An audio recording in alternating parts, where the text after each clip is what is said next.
All right, first things first is the opener. So, here we go. And hat. Yeah, hat. Also, this is going to be on every stream and recording from now on. Okay, first things first. Here's another thing that's good about having hats. It can be used to hold in your hair. So let's just get it all of it, all of that hair. Hold it tight, hold it good, hold it right. See if I can do it right. I might got it. I might have got it. I might have it.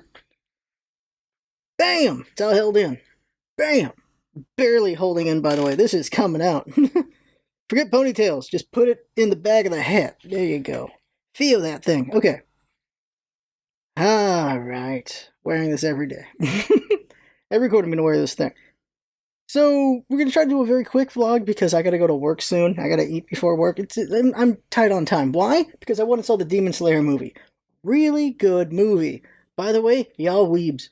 The theater for the dub, empty. So, I didn't have to worry about nothing. I was the only one breathing space in there. So, actually, the dub's pretty good. I was impressed with the dub. I need to watch the actual dub I need to watch the dub. I've only seen the sub. Now I want to watch the dub as well, because they did a good job with the movie, so I'm sure they do a good job with the show as well. And it was really good. A very good movie. Probably my favorite anime movie now, in the action realm of things, so it's probably in the top 3. You've got Spirited Away, which is probably eternally number 1, partially because it's good and because of nostalgia, but maybe it could be beaten. And then up there is Tokyo Godfathers, like the best Christmas anime movie ever. And then up there was MHA 2 Heroes. Now here comes Demon Slayer movie, and it's like, it's overall better than the MHA movie 2 Heroes. But MHA, of course, has a very satisfying payoff in it as well. So, but the animation is amazing, and it's not exactly apple to apples either, because they're two very different styles. But the movie gets you hyped. It's a very good Demon Slayer movie. It's very good. I'm happy to see it. And I'd recommend seeing it if you can. Even if you can't see it in theaters, just watching it digitally, I would definitely recommend it. Because you can watch it digitally right now. There's some theaters are actually selling tickets to watch it digitally. It's interesting. I know some people who watch it on AMC. They bought their ticket and everyone had to watch it at the same time on the website. Very interesting that. So we're going to go over a couple things really quick, and then there's like one big topic real quick, and then we'll go from there. Channel stuff. Amiibo tournament's going to come out Friday. Magic the Gathering stuff's going to come out on the side channel soon. Hope you liked just unpacking all those packs. That was kind of fun. And Magic's really fun, but oh my god, the Lord giveth and the Lord taketh away. I'm doing Winter Bloom. I'm doing amazing. I have these win streaks. I'm winning like a bunch of games. I went 6-0 one day. The next day, I went 0-12. Holy crap. It really hurts to play and get tilted that hard. Can I just get a win? It just didn't happen. And, woo, it was so frustrating. And Witherbloom's the only one I'm good at. There's 5 colleges I'm only good at Witherbloom. And those who don't play Magic, it's fine. It's just, I was good at one thing, but not good at anything else. Lowerhold and... Lowerhold just feels like the weakest one. Quandrix is interesting. Prismari is interesting. Prismari looks like it can go broken, and Silverquill's okay. I feel like Witherbloom and Prismari are up there, in my opinion. But it's been fun, just a little frustrating at times as well. I'll never be an expert player in Magic, but I'd like to be a better player, for sure. Other things, Kirby podcast getting worked on. Winter Falcon, episode 6 came out, and overall, I'm happy I watched it, but there are frustrations with it, and my big thing, I think, is I feel like it was an 8-10 episode show cut into 6, because there's a lot going on, and nothing pays off as well as it could. There needed to be more time to bake literally everything. Some things just feel like afterthoughts. Okay, a lot of things feel like afterthoughts. Could have been just better work there, and I'll talk about that in a podcast in the future, just when I have time. I am literally working every single day.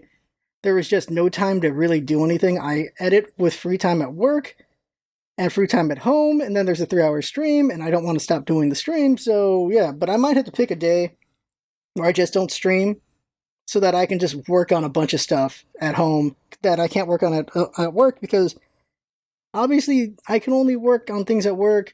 offline and certain things, I can't do anything online. And I'm not going to log into like YouTube at work. Are you kidding me?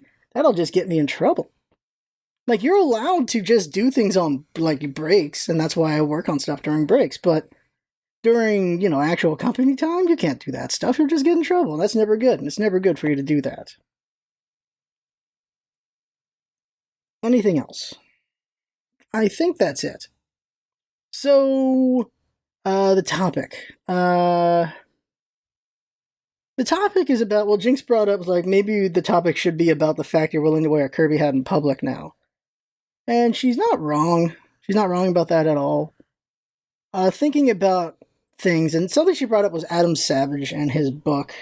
And I'm going to just say what she wrote at me, and let's see if I can not butcher the concept. That is, kids are free with their passion. They're passionate about everything, literally everything. And as they become teens, they encounter something new. They share their passion and other kids scoff at it.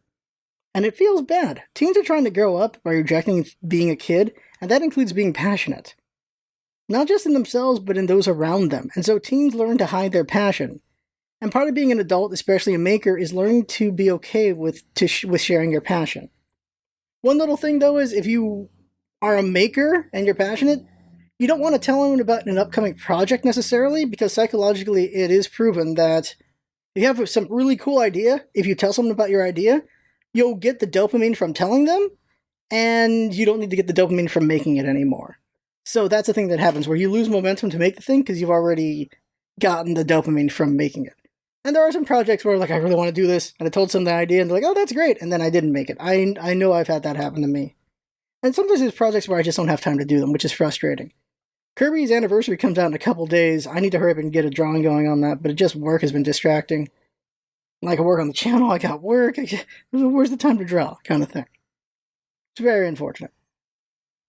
On top of all this, of course, I also go to physical therapy, and that takes some time out of my day as well. I'm almost out of time to do physical therapy, so I've done so much, but soon I won't have any more.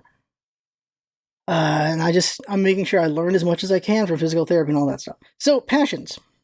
Yeah, Jinx makes a good point. I wouldn't wear this hat maybe 1 or 2 years ago. Of course, I didn't have a really good job 1 or 2 years ago. It comes with self-esteem a little bit as well.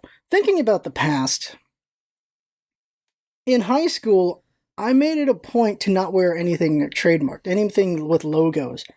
Up to high school or something, I wore Dragon Ball shirts. Then in high school, I just wore things that were nondescript. There was no information on them. I always wore a jacket, and there's no logos on the jacket, so you just never saw any logos on me. You didn't know what I was about. And I think that really forged how I am about identity.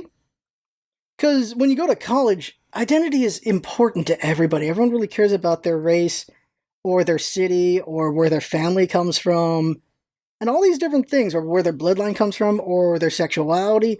People really care about their identity in high school and college.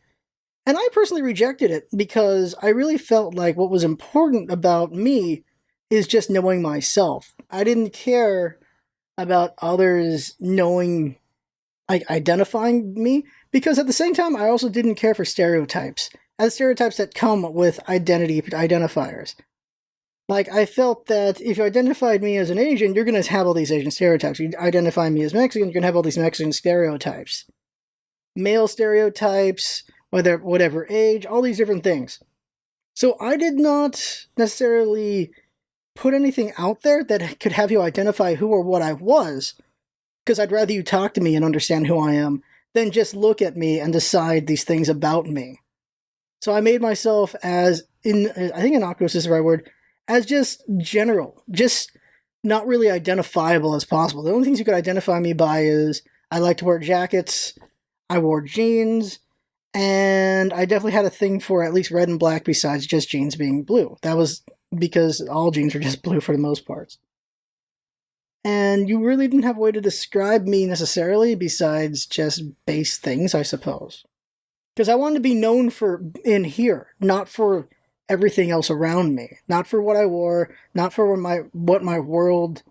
how the world came together to create me. I didn't want to be known for being a Filipino. I don't want to be known for being Mexican. I don't want to be known for just being a fan of this or a fan of that. I wanted to be known for me. That's what I cared about as far as identity went. And so that's how I rolled. I was never in anyone's face about who I was or what I did. I was still supportive of other people with whatever they were doing. I was an ally of LGBT in college. I went to their facility. I don't know what the right word is. Their place. I went there. I hung out with them on occasion. I hung out with a bunch of different groups and clubs and everything. I was ran around and just met different people and made friends with a bunch of random places. But I never wanted to make any of them what identified me as who I am. I only wanted me to identify me as me. That's all I cared about. And then as an adult with just like work life and everything and losing work, just there were a lot of depressing times in my 20s for sure. And then in my 30s, I became more about I don't care anymore. And I think part of it was, well, I'm older, but also part of it was I have money now. It's like, screw the rules, I have money. Screw the norms, I have money kind of thing. This is my worldview of things, of course. And it's very unfortunate that I might be going on a different tangent from what we were saying necessarily. I hid my passions, I suppose, because I wanted it. I hid my passions from being on my sleeve so that you would just learn from them from talking to me. And that has its good and bads about them, I suppose. Because if, of course, you're wearing a Dragon Ball shirt, someone knows you're a Dragon Ball fan, they can talk to you about that. But the other reason why I hid these things about me, now that I think about it, is my family. My family looks for every opening they have to make fun of you. And because of that, I definitely did not want to leave myself any openings. I am a quiet person at family gatherings. And I have family talk to me, and then I'll respond to things. Because my family will use every opening they have to attack. Because for them, it's like, it's all in good fun, it's all loving and all that stuff. But it's never fun to get made fun of. I don't think it didn't give me a thicker skin, it gave me a thinner skin. It really did, because it just, I'm having enough trouble with other things, I don't need family giving me crap. The thing, though, is also from that is I've learned to be a very, very sharp-tongued and spiteful person because of that. Which can be fun, but is not the kind of thing I like doing. If anything, I hope to God, whatever family I build is not that style. I really would love it if they're not that style. Wife, kids are not the type to have really snappy comebacks and be really good at just stabbing to the heart of what can make someone really crawl. And because I can do that. I can say some very hurtful things very well, and I don't like that I have that ability. And so I've hid my passions to a lot of people. And then at some point I went, fudge it. I'm wearing these shirts. I'm wearing shirts that are like funny to me or interesting to me. This hat. I'm wearing this hat to work. My boss saw this hat. He hates people who wear pink. He's a very macho guy. And I could see it. And he's like, he's just trying his best not to react to this hat. And I'm loving that. I'm drinking in it. I'm gonna wear this hat to work. Years ago, I wouldn't wear this hat to work. Family's gonna make fun of me. But now I don't care. I have enough security in who I am to not care about what family thinks. Now, of course, dating world, I'm not gonna lead with this damn hat. I'm not gonna. You also don't wear a hat to a date. Don't do that. What are you doing? Make your hair look nice. Third date, wear this hat. No. You don't just spring, I think, all of yourself. Like, you present your best, and then because you're trying to show what the best you're capable of. Not lying, but what the best you're capable of in dating, I think, in the first dates. And then over time, you let each other see what there is underneath the shine. And you go further and further with that, and you try to be, I think, your ideal person. It's exhausting to that, but you just try to be a better person in general anyway. But you show the best you can be, and then you slowly show just other things about you as you go. And so they're not going to learn I'm a Kirby fan unless they see my phone or something like that on the first date. They're going to learn about me as I go. Like, I'm going to be upfront that I'm a fan of anime, I'm a fan of video games and all those things. But I'm not going to be like, oh, by the way, I have a bajillion Kirbys. I'm going to be like, oh, I have a couple Kirby plushes and this and that. I possess 40 of them, but I'm not going to say I'm saying I got a couple, and then you ease it in. You don't just jump into the deep end with anything. You ease that in. Third date. You tell them more things on third date. And would expect the same for them. Like, you just learn a little bit. Maybe they can be overshare. That's also a thing, but just you learn a little bit, and there you go from there. going back to the passion part, because I think I derailed that with personal things, is just, yeah, high school really likes to beat down the things you like. Other people are like, they'll think your thing's lame. And here's the thing, this is one of the things I wish I could teach teenagers and could teach old me, and that is, hating something doesn't make you special. Honestly, the group I hated the most with this attitude were where actually the Cholos were pretty good about it. The Cholas weren't. The Cholos were pretty bad about it. The Cholos were good. Cholos were accepting. The Cholas would like to make fun of what people did. Actually, it was mostly like ladies made fun of things. There were a couple of loner dudes who made fun of things as well. But there were a lot of like lady chicks, cliques, that like to make fun of people in their group at everyone else. And I guess that's a normal thing to make fun of everyone else. But they were the loudest about it. I just remember this group of 4 goth girls who just gave everyone shit for anything they liked. And I just thought they were the most miserable people. Which is too bad, because I think goth girls are hot. But I thought they were just the most miserable people. All they did was just give people crap for what they liked. And, like, I didn't feel like that's a good character trait, to just hate. Being a hater is just not great. It's not fun. There's what's great about it. Never felt great about that.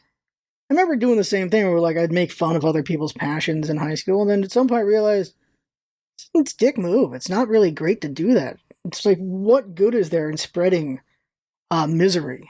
Is that really fun? And I just remembered one dude who I really wanted to deck who was like that, and that's all he really was, and I realized that is a pathetic way of life. And when I realized that, he didn't bother me anymore when he made fun of my stuff. I just didn't care. Because the realization is he doesn't matter to me. A lot of people don't matter. That's the thing about family, though, is family matters, of course. So it does. That's why I was always so careful when it came to family about telling them about anything about me. Because family cuts different than strangers do. So yeah, you're a kid, you tell everyone everything, eventually that gets made fun of out of you when you're a teenager or a young adult, and you just stop sharing what you are, and then eventually start sharing what you are again. At least that's what it was for my generation. I think newer generations, you have Discord, you have forums, you have all these places to express your fandom better than my generation did. I was born before the internet. I got to know what the world was like before the internet, before phones got so good, before computers were a norm for everybody. I really find my generation interesting because we got to see the world before and after in so many different ways. Also, we got to see the world before 9/11. It was a different time for sure. It's very interesting what millennials sat through and watched and experienced. Because we were young and when things were changing over. Whereas the next generation, things are changed over already. So it's just an interesting period to be alive, was all that stuff. I wonder how, like, it makes you wonder about things like turn of century, I guess is the way to put it, for other generations, like the generations that were growing up during the Civil War, or during the Revolutionary War, or whatever your country is, just some big major event in your country, or just the world in general. Like the transition from you just had like walking and bikes, and then cars became a thing. Well, as also horses, I guess, and then cars became a thing, or trains became a thing, or planes became a thing. There's all these different ages of transition. Like World War II was a big effect, of course, on the world. World War I was a big effect. There's all these different generations have these interesting points. I'm getting too far out there. Just this is my stage in life. Is I am back to being okay with this. And the thing is, everyone around me thinks I'd wear this to a date, which is insulting.